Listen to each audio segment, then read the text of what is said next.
And welcome back to EDH Deck Building. I am your host, Demo, and this is Brewing with Underwhelming Commanders episode 29. And for those who are a regular viewer of this series, you'll probably be wondering, where was the poll for this video? Because episode 28 was my real-time deck building video. If you haven't checked it out yet, go check it out. It is the Underwhelming Commander series, but I decided to do it in real time because I wanted to do another real-time deck building video and sort of go through the process of how I actually build a deck from scratch. There's very little editing there. It's about an hour long. So I did a poll for that video. And then to be quite honest, I sort of forgot to do a poll on that video for this video, but I decided to use that poll from the last one for this one as well. So the winner of that poll, the one I actually did in my real-time deck building video, was Seki Season's Guide. And then there were 4 others on that poll. I did all monocolored commanders, and I've decided to use the 2nd, 3rd, and 4th place commanders there for this video. So still commanders that you guys voted for. And then in the description of this video will be the poll as usual, sort of returning back to the normal way of doing things. So coming in technically at 3rd place this week is Mangara of Corondor. 1 white, human wizard 1/1, tap, exile Mangara of Corondor and target permanent. So before we get into what you're going to do with this commander, we got to talk about this ability. And this really is a sort of quick little rules lesson for maybe some of you viewers that are newer to the game. The way that Mangara's ability works is very, very important to how you're going to build this deck, okay? And again, getting into the minutia of the rules, what Mangara has is called an activated ability, right? How you know if something has an activated ability is because there is a colon there, and that colon is very, very important. The colon is separating the activation cost from the actual ability, right? So anything before the colon is the cost of paying the activation. So for example, if you look at a Sakura Tribe Elder, that is sacrifice Sakura Tribe Elder, colon, search your library for a basic land, right? So anything before the colon is the cost of activation. Sacrificing your Sakura Tribe Elder is the cost you have to pay. When you do, you then get what comes after the colon. And that's what's happening with Mangara of Corondor. Now, why is this important? Because the activation for Mangara is just a tap. That's it. Exiling Mangara happens upon resolution. You don't have to exile Mangara in order to exile something else. So you will tap your Mangara, you will choose a permanent that you want to exile, and then when the ability resolves, that permanent and your Mangara will both get exiled. So now why this is so important is because after you pay the activation on Mangara, you can then react. And if your Mangara is not in play, it's not going to get exiled, right? Upon resolution of this ability, the ability will try to look for your Mangara to exile, and if it's not around, it's not going to exile it. It's just going to exile whatever permanent you are targeting, and obviously that's incredibly important, and that is the way you want to be building this deck. So, first things first, we absolutely have to have Thousand Year Elixir in this deck. It is by far the most important card in the 99, in my opinion. It is going to allow us, of course, to activate our commander's ability right away.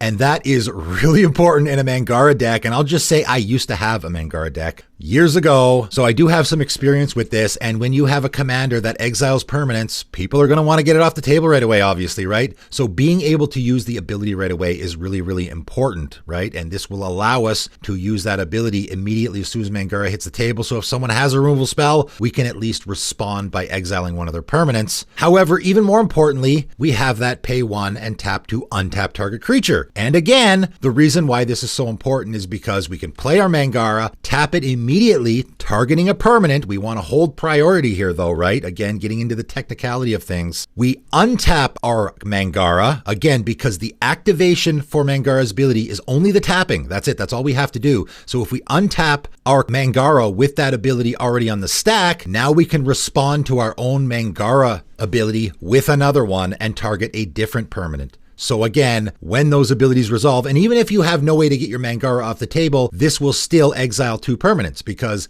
now you're going to let it resolve. You will exile the first permanent that you're targeting, and your Mangara will be exiled as well. Then the second ability will resolve, and we'll exile that permanent. Your Mangara's already been exiled, so that part's already taken care of. And again, even if your opponents remove it, right? If you tap your Mangara to exile their permanent and they respond by killing it, that does nothing. The ability's still on the stack, your opponent's permanent will get exiled. There's very few ways for your opponents to stop this. We're going to throw Lightning Greaves in a deck like this, of course, as well, so that we can use the ability right away. But again, getting back to working around the wording of the ability, I think you want to be in a blink strategy here, right? Because you can activate your commander's ability, hold priority, and then cast a Cloud Shift, for example, exiling your commander. It will return back to the battlefield under your control, but again, getting into the technicality of things, the game sees it as a new card. It is not the same card, so when your commander's ability resolves, even though it is on the battlefield, it has been blinked, so it will not exile itself. Putting lots of blinking in this deck is going to be really important, I think. Flicker Form is a great one that we can do repeatedly, right? 1 and a white, aura, enchant creature. So we're going to put this on our commander, and you can pay 2 white, exile enchanted creature, and all auras attached to it. At the beginning of the next end step, return that card to play under its owner's control. If you do, return the cards exiled this way to the battlefield under their control attached to that creature. So long story short is we put this on our commander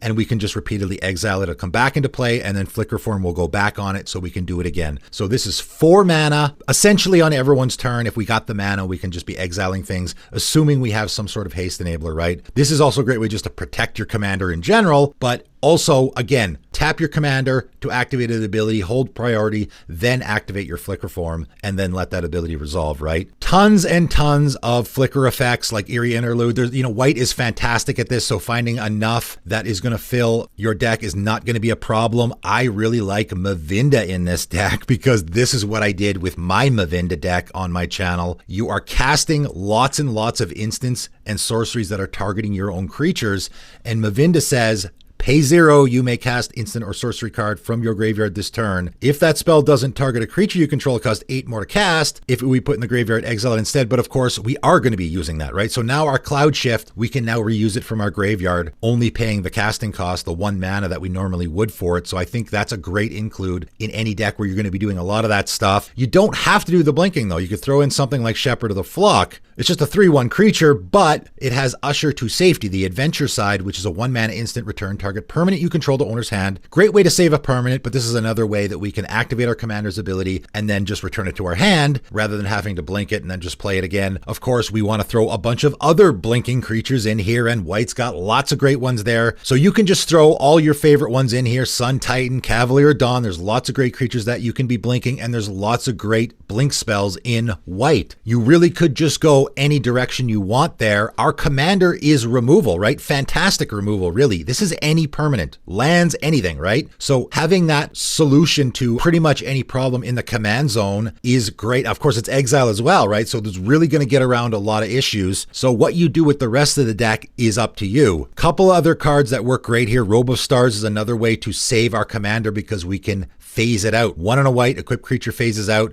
So we put this on our commander. Again, we can use the ability and then respond to it by phasing out our commander. And then, of course, it's not in play, so it won't get exiled. I think Tome of Legends and Welcoming Vampire are both great fits here because you are blinking your commander a lot. It's going to be coming in and out of play a lot. Tome of Legends is going to put counters on it that you can then use to draw cards. And Welcoming Vampire wants to see creatures with power 2 or less entering the battlefield all the time so you can draw cards. So that works great as well. And again, we will be doing this on other opponents' turns all the time as well. So that trigger only once each turn we can even play around. How are we going to win though, right? Everybody always wants to know the win con. How about just Hero of Dreadhorde? That seems like a good one, right? We are going to be exiling stuff a lot. Not only are we exiling our opponent's permanents, we are also blinking our creatures a lot, which is also exile. And whenever we do so, we're going to be piling counters on our Hero of Dreadhorde, and it will eventually become gigantic, flying, and indestructible. That seems like a great way to close out the game. There's also lots of great blinking creatures like Captain of the Watch or Reverent Hoplite that again can be blinking. We just make a nice big army of tokens that we can be attacking with. Harmonious Archon's another great one. 4 white Archon, 4/5 with flying. Non-Archon creatures have base power and toughness 3/3. So for all those tokens we're making, we're now going to make them 3/3s. Our commander also will be a 3/3. So this can make some of our smaller creatures quite formidable. And then also when it ETBs, you get to create 2 1/1 white human creature tokens. So it also works in that ETB theme. That's probably the direction I go for actually closing out the game. Really unique card with how, again, it is worded with your commander, how you don't have to actually exile your Mangara as part of the cost. It's part of the resolution. So that's the part you want to play around for sure. And I just really like the idea of having a creature in the command zone that can deal with any permanent. That really puts your mind at ease when deck building. But moving on to our second place commander this week, and it is Jadar, Ghoulcaller of Nephalia. 1 and a black human wizard, 1/1. At the beginning of your end step, if you control no creatures with Decayed, create a 2/2 black zombie creature token with Decayed. So this doesn't really look like much, right? It looks pretty unimpressive. Spitting out a token only if you don't already have one. Doesn't seem great. The Decayed means that it can't block, and when it attacks, you have to sacrifice it into the combat, so it's really hard to build like a zombie army this way. I played Jadar in another deck that I had made. I put it in a deck where I wanted to be spitting out tokens that I could sacrifice, and what I realized about Jadar is it is incredibly good at getting dice triggers, right? I actually happened to play my Jadar on turn 2 and then immediately started getting those tokens, right? Because Jadar is going to come down. It's a really cheap commander. And then immediately on your end step spits out that token that on the following turn you can attack with. And when you do, it's going to die at the end of combat, which is a good thing because it's a great commander for anything where you want dice triggers, and there is a ton, obviously in black, that you can use to build around it. So that's how I would build this deck, is looking for stuff that cares about creatures dying, because you pretty much are guaranteed to have a creature die every turn, because all you have to do is attack with that zombie token that you're making with your commander, and then when it dies, of course, it spits out another one on the end step. So cards like Bone Picker, Ebon Death, Draco Leech are great, right? Bone Picker, you just wait till your second main phase after that token died at the end of combat, and now it's only going to cost 1 black mana for a 3/2 flying Death Touch creature. Ebon Death, Draco Leech, 2 black Zombie Dragon, 5/2 flash flying. Enters the battlefield tapped, but you may cast Ebon Death from your graveyard if a creature not named Ebon Death died this turn. And of course, again, that's going to be really easy to do in this deck. I really like Gravelighter in this deck because when it enters the battlefield, draw a card if a creature died this turn. Otherwise, each player sacrifices a creature. So it is a Fleshbag Marauder type of effect. But if you want the card draw and you don't really care about the sacrificing, you can wait again till your second main phase, right? That's how a lot of these things you can play around is, if I want the dies effect, I will wait until after I attack with my zombie. Then on my second main phase, a creature has died this turn. So now I can play my Gravelighter and draw a card instead. The Morbid mechanic, of course, works great here. Malicious Affliction will allow you to kill 2 creatures. Reaper from the Abyss is just an auto include in a Jadar deck, I think, because at the beginning of each end step, if a creature died this turn, destroy target non-demon creature. So that's going to be a guarantee on your end step for sure.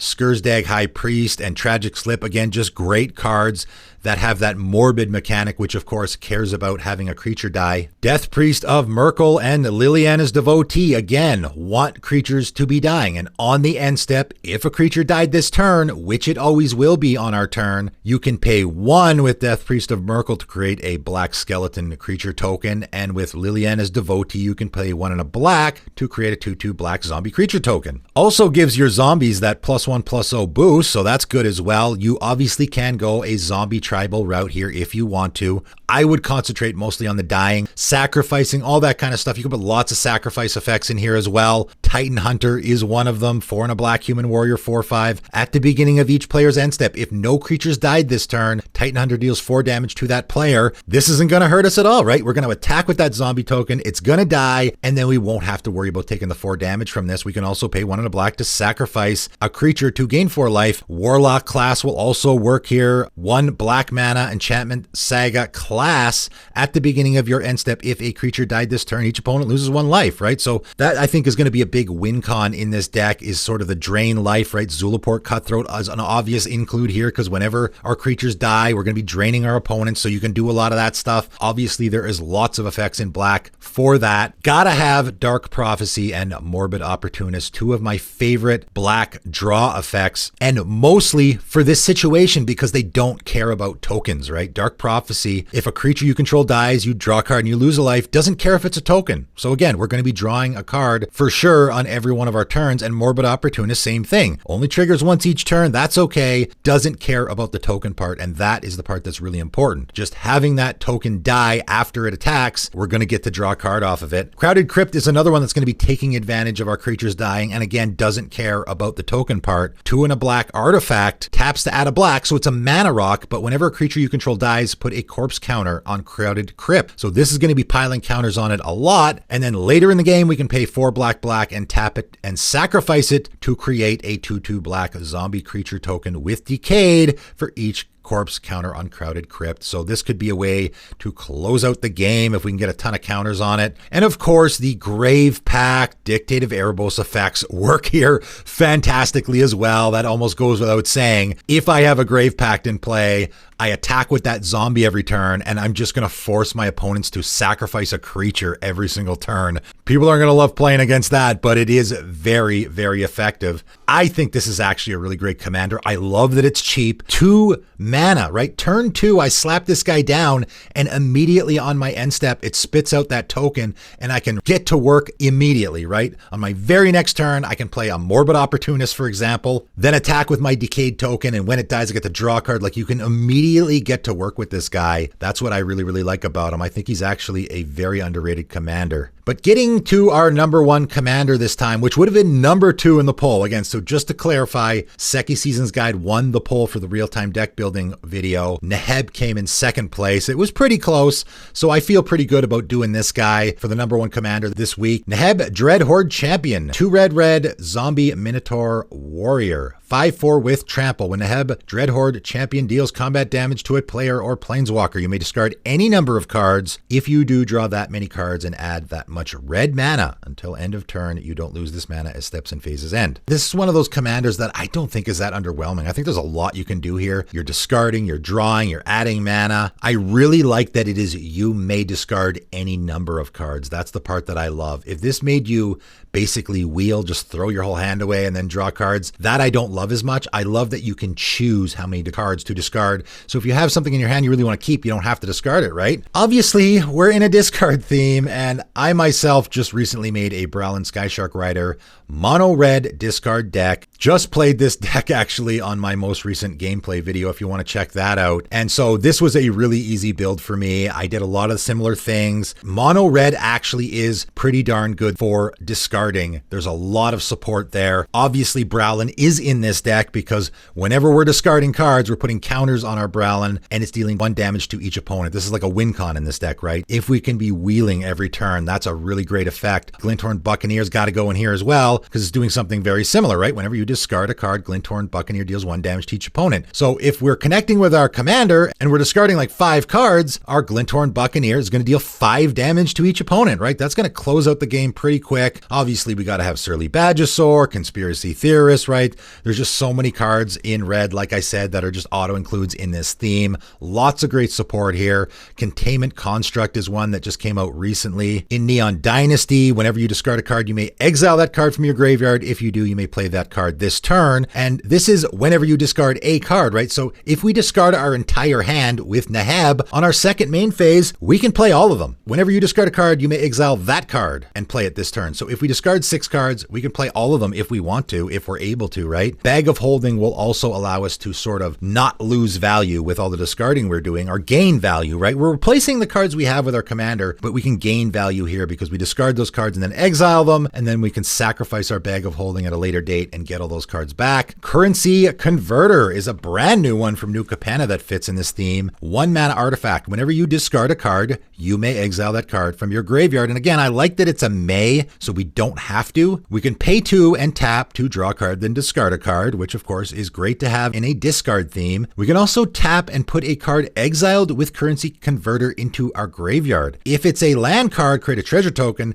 If it's a non-land card, we create a 2/2 black rogue creature token. So again, just a great way to get value out of all of the cards we are discarding. We are also drawing lots of cards, and that's something that is a little more rare in red. We want to take advantage of the fact that we are probably going to be drawing multiple cards on a turn. So Ironcrag Pyromancer is gotta go in this deck, right? Whenever you draw your second card each turn, deals 3 damage to any target. That's pretty fantastic. That's going to be almost a guarantee every turn, right? Psychosis Crawler also is a great fit here, right? This is a card you wouldn't think to put in a mono red deck typically, but whenever you draw a card, each opponent loses 1 life. So it's going to be very similar to the Browlin or Glinthorn Buccaneer. It's going to be a win con in this deck because we are doing all that wheeling all the time where we're constantly drawing and discarding. This could be 4 or 5 damage a turn with our commander, right? Obviously, we need madness here. There's lots of madness in mono red. I put a bunch in this deck. Again, getting value out of the discarding. We're going to discard these cards and then cast them for their madness cost if we want to. If you're playing a mono red discard deck or any discard deck that has red, Squee Goblin Nabob is an auto include. It's just free value, right? Because at the beginning of your upkeep, you may return a Squee from your graveyard to your hand. So this is just essentially in this deck at the beginning of your upkeep draw card, right? Because we're going to discard it into our graveyard, then we're going to return it to our hand. Then when we connect with our commander, we will discard it again and get an extra card draw for our commander. Gotta go in here for sure. Key to the City is also just an absolute perfect fit in this deck because it has that discard outlet. We might not have our commander around, so we are going to want some extra discard outlets in case we have something we want to discard and our commander isn't on the table. But also up to 1 target creature can't be blocked this turn is pretty good in a deck where you want to be connecting with your commander, right? That is an important part here. I also really like Medicine Bag. This is a card that I've been putting on more decks. I don't know. It might not look like much, but if you're in a discard theme, I just think it's phenomenal. 3 mana artifact, pay 1 and tap, discard a card, regenerate target creature. So again, in a deck where we're building around our commander, we want to connect with it. We don't want it to be dying. Our opponents might want to be getting it off the table. We're relying on it pretty heavily. Being able to just pay 1 and tap and discard to regenerate our commander if a removal spell comes our way is pretty important. And again, it is a discard outlet. Aki Ronin is an interesting fit here that I just came across this card and I'm like, oh, wouldn't you know it? Our commander is a warrior, right? And Aki Ronin says whenever a samurai or warrior you control attacks alone, you may discard a card if you do draw a card. I think that fits the theme of the deck pretty darn well. Of course, we are in a little bit of a Voltron theme here. We definitely do want to be attacking with our commander and connecting with it a lot. Anger is an absolute no-brainer in this deck because it wants to be in our graveyard and will give our commander haste, and it's going to be very easy for us to discard this into our graveyard, obviously. I also really like Generator Servant here, 1 in a red, elemental 2/1. Tap and sacrifice to add 2 mana to your mana pool. If it was spent on a creature spell, it gains haste until end of turn. This is just a great inclusion in any deck where you have a commander that you want to be connecting with, that you want to be attacking with right away, right? Can take your opponents by surprise, and also we're going to get our commander out a lot faster with it as well. Double Strike works here because we do want to be dealing combat damage. That's important. Our commander has Trample, which is great. Double Strike is extra great with Trample, and I put Blood Mist and Lizard Blades in here to give our commander double strike. So we want to be guaranteeing we connect for damage, and also we just want to be damaging, right? We're just going to be killing our opponents with damage here,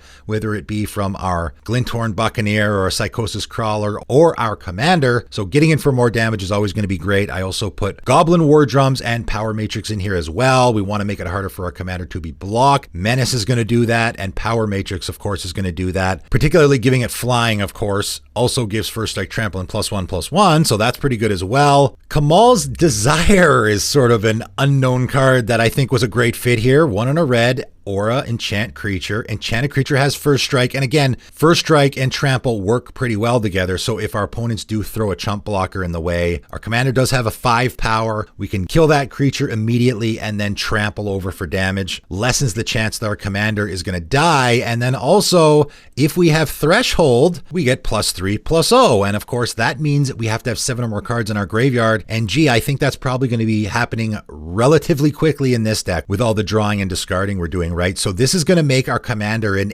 8/4 First Strike Trample. That is pretty formidable. It's going to run over pretty much any creature. And again, because of the First Strike, our opponents are going to need a creature with more than 8 toughness in order to kill our commander in combat, right? Seize the Day was another one that I thought was a great fit. You can do the extra combats thing here a little bit more. This is the only one I put in. I think it's really great if you want to be attacking with just the one creature. 3 and a red sorcery, untap target creature. After this main phase, there is an additional combat phase followed by an additional main phase. phase. So it only untaps one creature. So it's only going to untap our commander. If you have other creatures lying around that maybe have vigilance or something, you can attack with them too as well. Also has flashback. And remember, we are adding mana to our mana pool, right? And I didn't build around that part too much. Obviously, you can just cast some expensive stuff. You know, it's just, that's always a good thing, right? Looting, adding mana, that's sort of just always going to be a good thing. So I didn't really build around the extra mana, but this is a way you can use it, where now on our second main phase, we can